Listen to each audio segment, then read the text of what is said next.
علی جب خانہ کعبہ میں آیا تو مولود حرم کہلایا،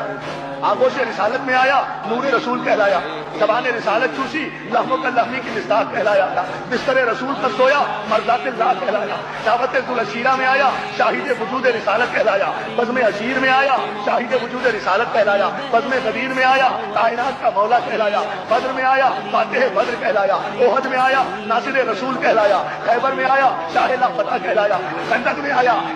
آیا کل ایمان کہلایا، مباہلے میں آیا نفس رسول کہلایا، تطہیر کی چادر میں آیا بارش تطہیر کہلایا، ممبر پر آیا خطیب ممبر سلونی کہلایا، قرآن پڑھا نقطہ بائے بسم اللہ کہلایا، محراب میں آیا محراب عبادت میں آیا امام دو جہاں کہلایا، حالت رکوع میں انگوٹھی دی تو شاہ نما کہلایا، سائل کو روٹیاں کہلاتی تو سرتاج حلقہ کہلایا، محراب میں آیا امام دو جہاں کہلایا، دوش رسول پر آیا تو ناجب دوش پیغمبر کہلایا، بتوں کو باہر نکالا تو بت چکن کہلایا، آنکھ کھولی تو عید اللہ کہلایا، ہاتھ اٹھایا تو ید اللہ کہلایا، چہرہ دکھایا تو وجہ اللہ کہلایا، گفتگو کی تو لسان اللہ کہلایا، تخت پر آیا تو امیر المومنین کہلایا، تخت ٹھکرا کر ہاتھ پر بیٹھا